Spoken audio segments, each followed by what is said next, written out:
أيها الذين آمنوا إذا نودي للصلاة من يوم الجمعة فاسعوا إلى ذكر الله وذروا البيع. نحمده ونستعينه.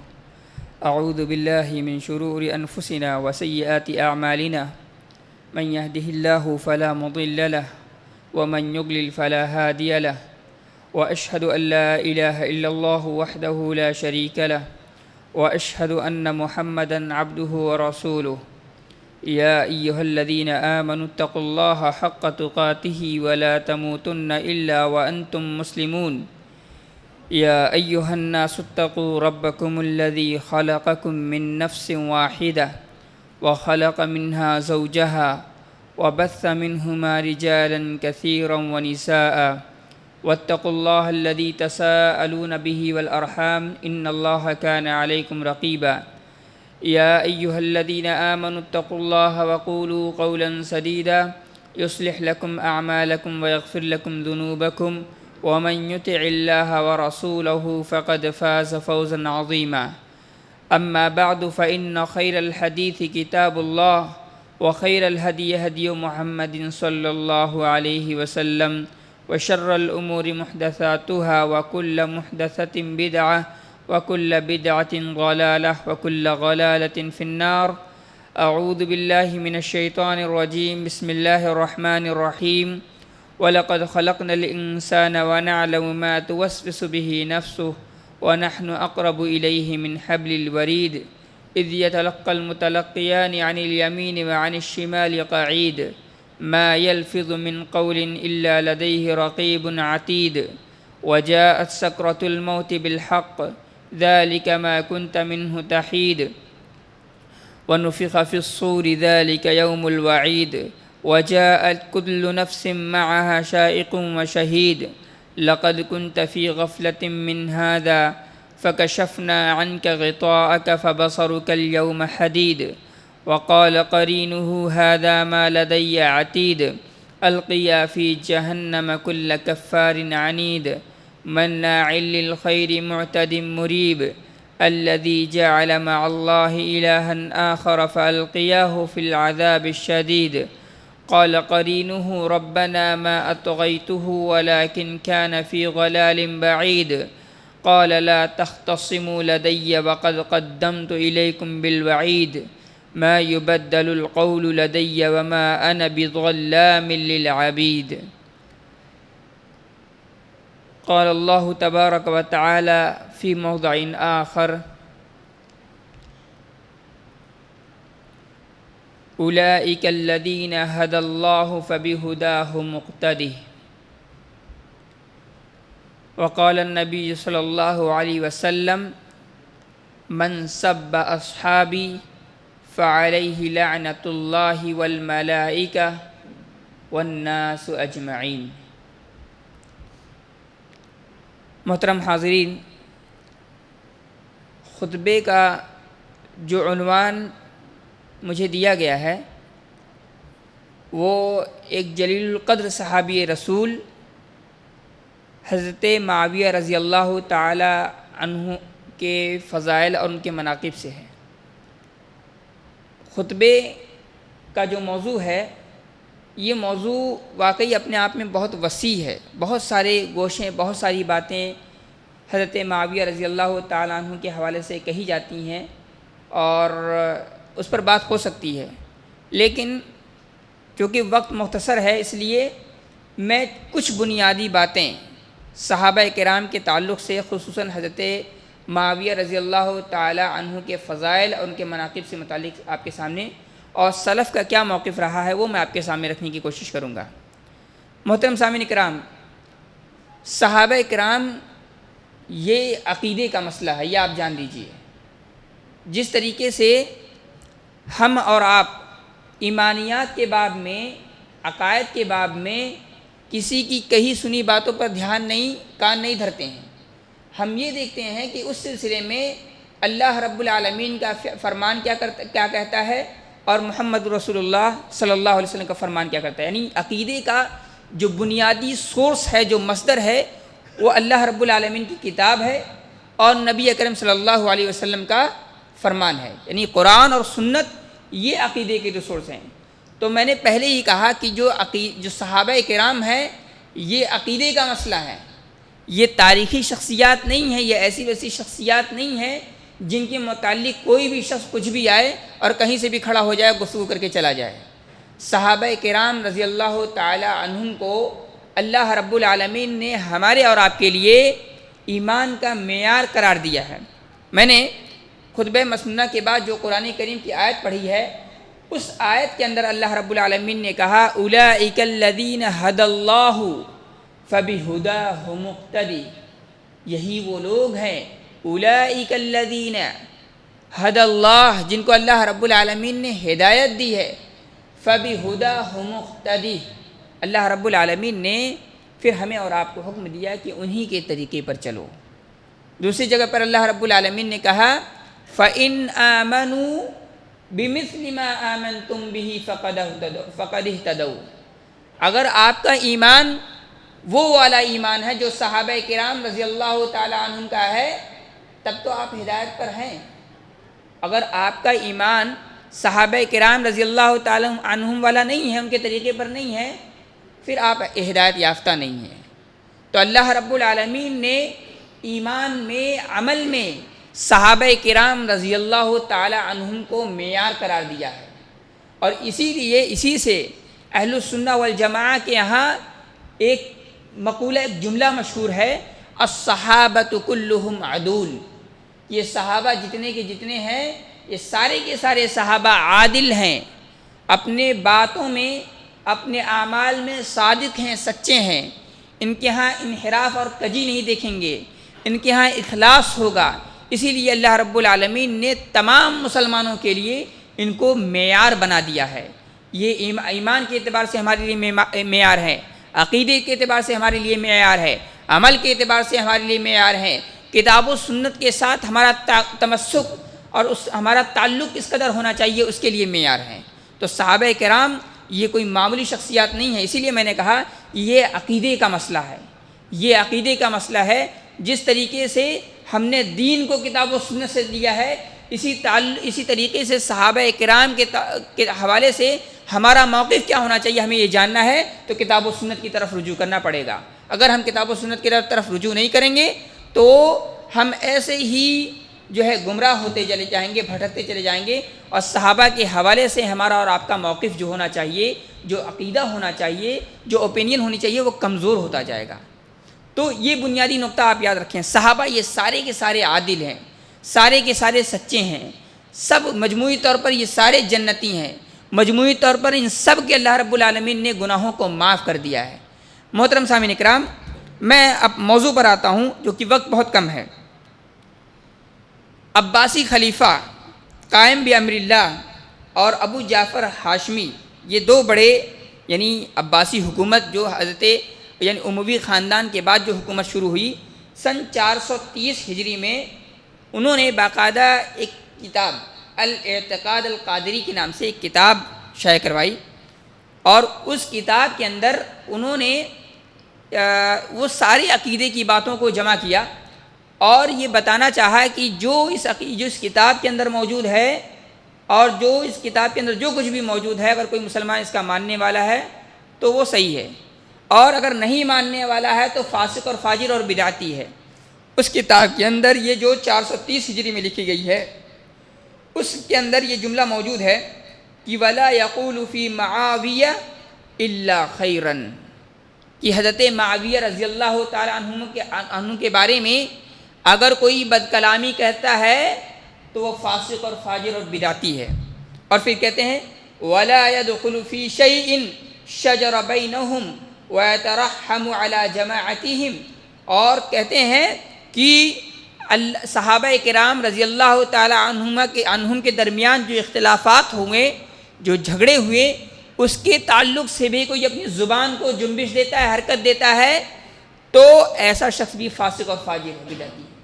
پتہ کیا چلا؟ کہ بتانا یہ چاہتے ہیں کہ اس زمانے میں بھی سلف کا، مسلمانوں کا یہ موقف تھا کہ صحابہ کرام کے درمیان جو اختلافات ہوئے ہیں، جو جھگڑے ہوئے ہیں، جب اللہ رب العالمین نے ہمیں اور آپ کو اس سے محفوظ رکھا ہے تو کیا ضرورت پڑی ہے کہ ہم اپنی زبانوں کا استعمال کر کے جو گناہ گار بنیں؟ تو وہ کہتے ہیں وَيَتَرَحَّمُ عَلَى جَمَاعَتِهِمْ، اور مسلمانوں کا یہ طریقہ یہ بھی ہے کہ وہ صحابہ کرام کی تمام جماعتوں پر، یعنی جتنی بھی صحابہ کرام کی تعداد ہے، جب بھی ان کا تذکرہ ہوتا ہے تو ان کے لیے رحمت کی دعا کرتے ہیں۔ یہ قرآن کریم میں اللہ رب العالمین نے اس کا تذکرہ کیا ہے، وَالسَّابِقُونَ الْأَوَّلُونَ مِنَ الْمُهَاجِرِينَ وَالَّذِينَ جَاءُوا مِن بَعْدِهِمْ يَقُولُونَ رَبَّنَا اغْفِرْ لَنَا، کہ صحابہ کرام کے بعد لوگ آئے اور انہوں نے کہا رَبَّنَا اغْفِرْ لَنَا، اے اللہ تو مجھے معاف کر دے، وَلِإِخْوَانِنَا الَّذِينَ سَبَقُونَا بِالْإِيمَانِ، اور میرے ان بھائیوں کو بھی معاف کر دے جو ایمان میں ہم پر سبقت لے گئے، یعنی جو ہم سے پہلے جو لوگ آئے اور ایمان لے آئے، یعنی صحابہ کرام مراد ہیں۔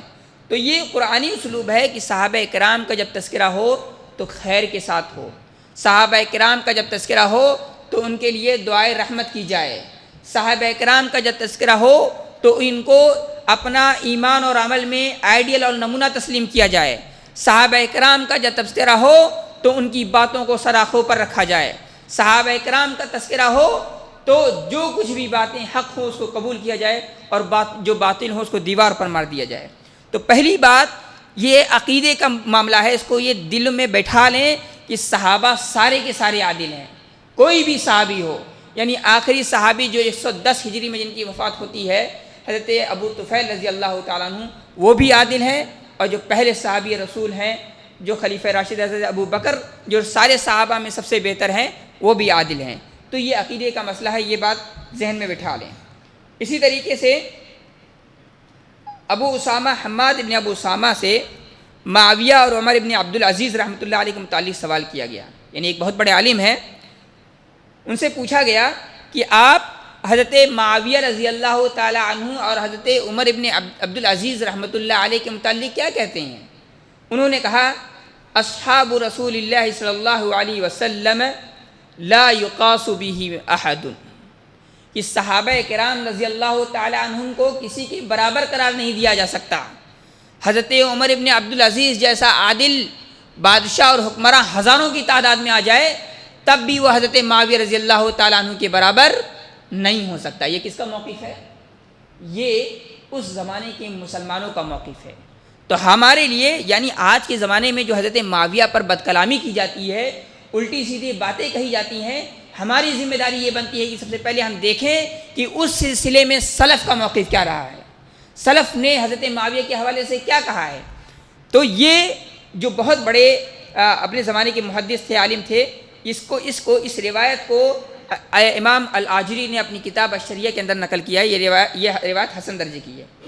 اسی طریقے سے حضرت اماں عائشہ رضی اللہ تعالی عنہ ام المؤمنین، اماں عائشہ رضی اللہ تعالی عنہ، دیکھیے وہ کیا کہتی ہیں، وہ کہتی ہیں ما زالت بی ما رأیت من امر الناس فی الفتنہ، میں مسلسل جو یہ دیکھ رہی ہوں کہ لوگ فتنے میں گرفتار ہیں، کہتے ہیں حتی انی اتمنى ان یزید اللہ معاویہ من عمری فی عمرہ، یعنی یہ الطبقات لابن ابو عروبہ، الطبقات یہ کتاب کا نام ہے، تاریخی کتاب ہے، اور یہ روایت بھی حسن درجے کی۔ حضرت عائشہ رضی اللہ تعالیٰ عنہ کہتی ہیں کہ میں جو لوگوں کو دیکھ رہی ہوں کہ لوگ اتنے فتنے میں پڑے ہوئے ہیں، میں دعا کرتی ہوں، یہاں تک کہ میں یہ تمنا کر رہی ہوں کہ اللہ رب العالمین میری عمر بھی حضرت معاویہ رضی اللہ تعالیٰ عنہ کو دے دے۔ کون کہہ رہا ہے؟ حضرت عائشہ رضی اللہ تعالیٰ عنہ ام المؤمنین کہہ رہی ہیں۔ کیا کہہ رہی ہیں؟ یعنی اس زمانے کے حالات اتنے خراب تھے کہ حضرت عائشہ رضی اللہ تعالیٰ عنہ یہ تمنا کر رہی ہیں کہ کاش اللہ رب العالمین میری عمر بھی لے کر کے حضرت معاویہ کو دے دے اور وہ معاملات کو درست کر دیں۔ یہ کون تھے؟ حضرت معاویہ رضی اللہ تعالیٰ عنہ تھے۔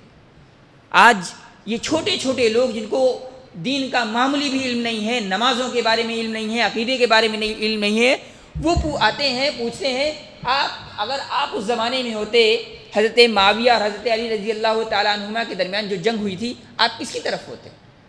لوگ سوال کرتے ہیں نا۔ تو سنو، بتا دینا چاہتا ہوں، اگر ہم اس زمانے میں ہوتے جب حضرت علی اور حضرت معاویہ رضی اللہ تعالیٰ عنہما کے درمیان اختلافات ہوئے تھے، تو ہم ان صحابہ کرام رضی اللہ تعالیٰ عنہ کے ساتھ ہوتے جو دونوں جنگوں میں شریک نہیں تھے. دونوں جنگوں میں یعنی نہ اس طرف تھے، نہ حضرت علی کے پاس ساتھ تھے، نہ حضرت معاویہ کے ساتھ تھے.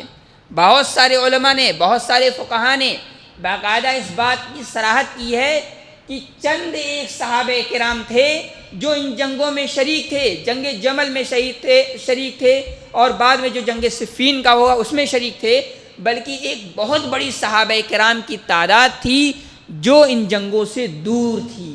اور سلف نے کہا ہے وہی سب سے بہترین موقف تھا. سمجھ میں آ رہی بات؟ تو عام طور پر جو تذکرہ ہوتا ہے حضرت علی کا رضی اللہ عنہ وارضا اور حضرت معاویہ رضی اللہ عنہ وارضا کا، تیسرے گروپ کو کیوں ہضم کر جاتے ہیں؟ یہ صحابہ کا ایک بہت بڑا طبقہ ان جنگوں سے دور رہا.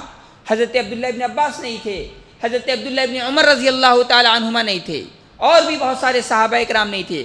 بدری صحابہ میں صرف 4 صحابہ کرام کا تذکرہ آتا ہے.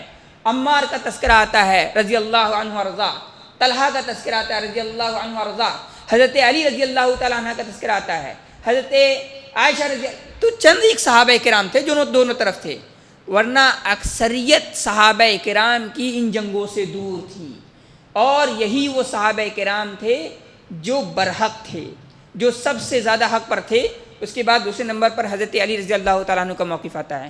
بہرحال کہنے کا مطلب یہ ہے کہ عام طور پر جب ان دونوں کا تذکرہ ہوتا ہے تو یہ کمپٹیشن میں کھڑا کر دیتے ہیں کہ تم کس کی طرف تھے، حضرت معاویہ کی طرف تھے کہ حضرت علی رضی اللہ تعالیٰ عنہ کی طرف تھے. بہرحال تو صحابہ کا جو سب سے بہترین شاندار موقف رہا اس حوالے سے وہ یہی رہا ہے کہ وہ سارے صحابہ سب سے زیادہ برحق پر تھے جو ان جنگوں سے، ان فتنوں سے دور رہیں. بہرحال میں آگے بڑھتا ہوں. کہنے کا مطلب یہ ہے کہ سلف کا یعنی سلف سے مراد صحابہ کرام اور بعد کے جو ادوار میں جو تابعین اور اتباع تابعین اور علماء کرام ہیں ان کا یہ موقف رہا ہے کہ حضرت معاویہ رضی اللہ تعالیٰ عنہ کے حوالے سے جب بھی وہ بات کہتے ہیں خیر کی بات کہتے ہیں، ورنہ وہ خاموش رہتے ہیں. اسی طریقے سے حضرت معاویہ رضی اللہ تعالیٰ عنہ یہ کوئی معمولی شخصیت نہیں ہے. صحیح بخاری کے اندر اللہ کے نبی صلی اللہ علیہ وسلم کے پاس کچھ لوگ آیا، انہوں نے پوچھا اتجعلہ کاتبا بین یدیک، اے اللہ کے نبی صلی اللہ علیہ وسلم کیا آپ معاویہ کو قرآن کی کتابت کے لیے مقرر کر رہے ہیں؟ اللہ کے نبی صلی اللہ علیہ وسلم نے کہا ہاں. یہ روایت صحیح مسلم کے اندر موجود ہے. اس حدیث سے پتہ چلتا ہے کہ معاویہ یہ کوئی معمولی صحابی نہیں تھے، یہ وہ صحابی تھے جنہوں نے قرآن کی کتابت کی.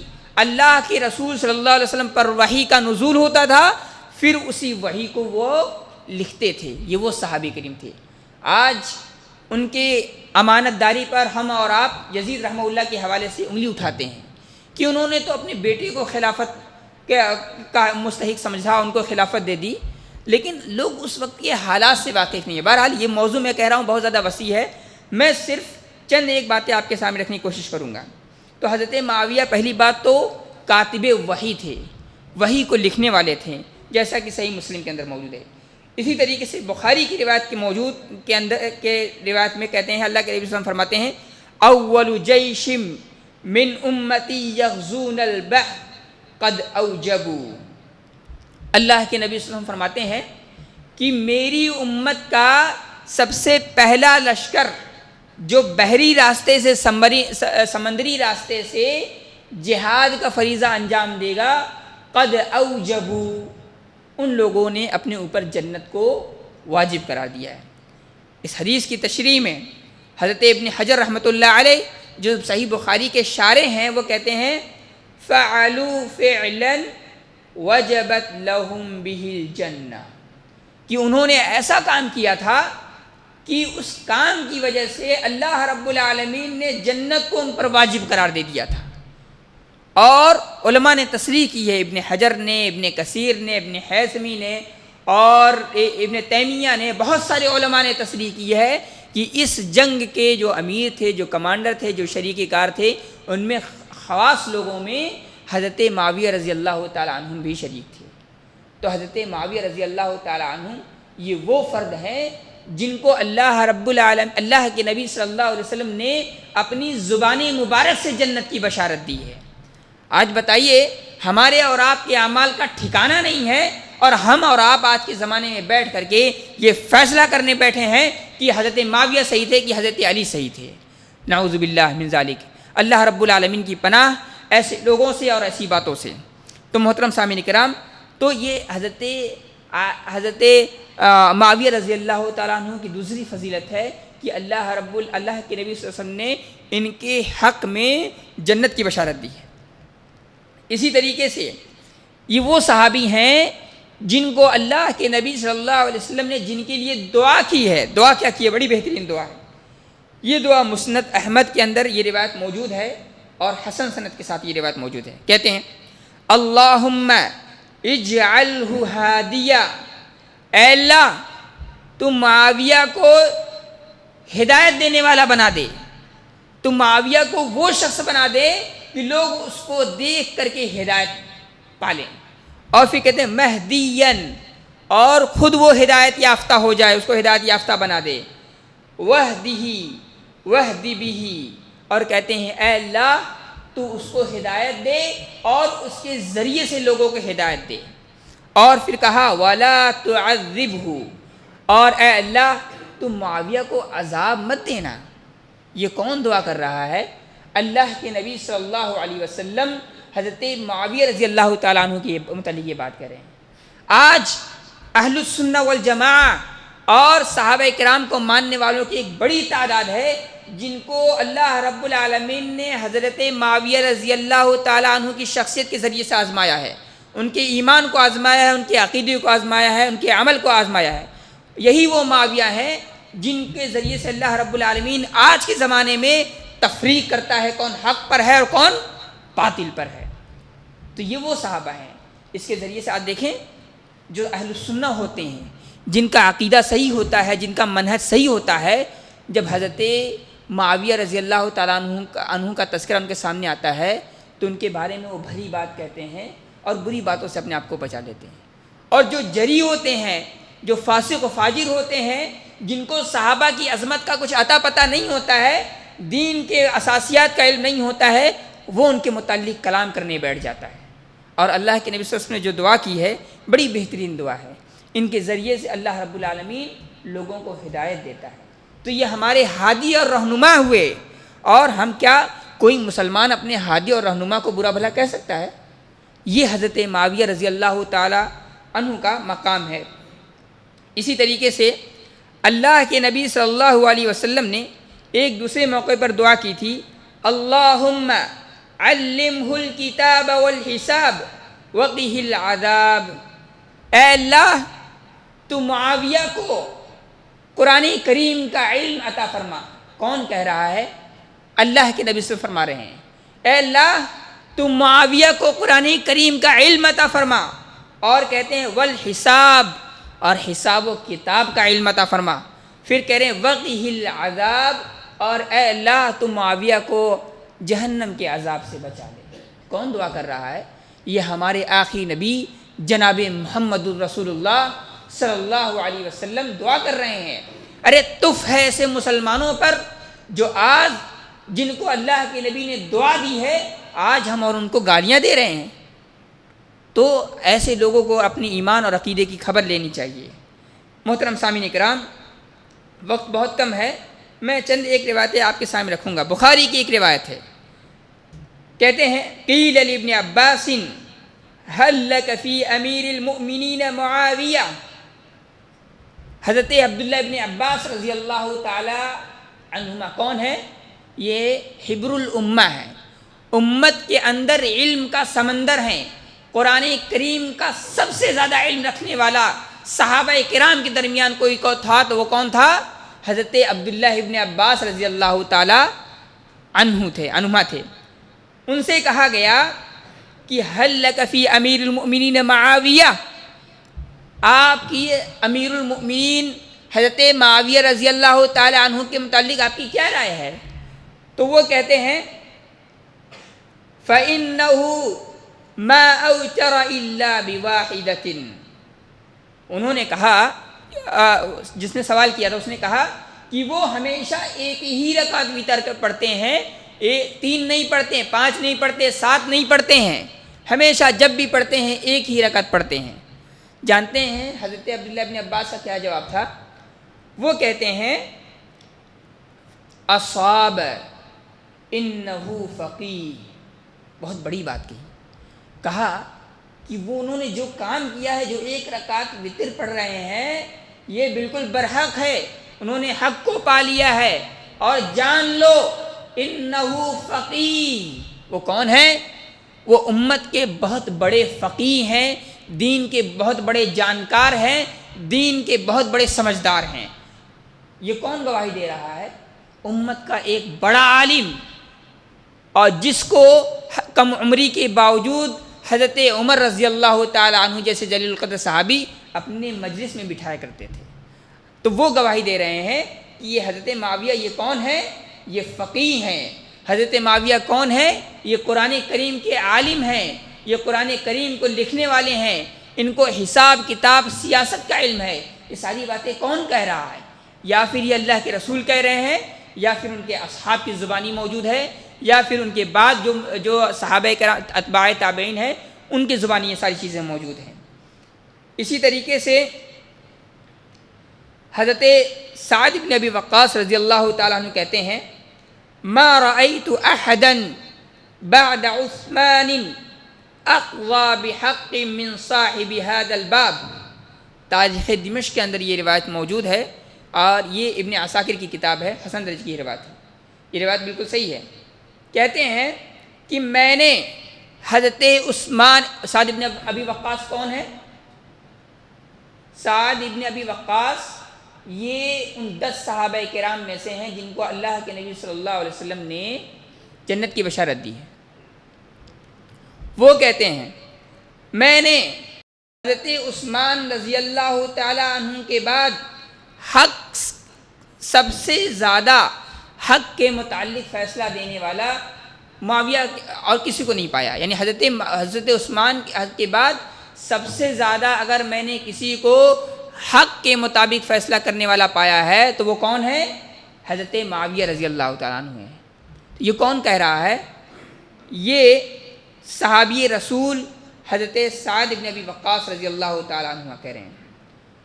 تو یہ چند باتیں تھیں، میرا وقت غالباً ختم ہو گیا ہے، یہ چند باتیں تھیں اصحاب کی، اصحاب رسول کی اور اصحاب صحابہ کی حضرت معاویہ رضی اللہ تعالیٰ عنہ کے متعلق، اور انہوں نے یہ بتایا کہ ان کے حوالے سے مسلمانوں کا کیا موقف ہونا چاہیے۔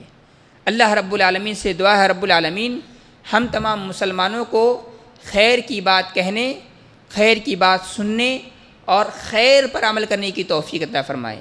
اللہ کے نبی صلی اللہ علیہ وسلم نے کہا من کان یؤمن باللہ والیوم الآخر، تم میں سے جو بھی اللہ پر ایمان رکھتا ہے اور آخرت کے دن پر ایمان رکھتا ہے فلیقل خیرا، اسے بھلی بات کہنی چاہیے، او لیصمت، ورنہ اسے خاموش رہنا چاہیے۔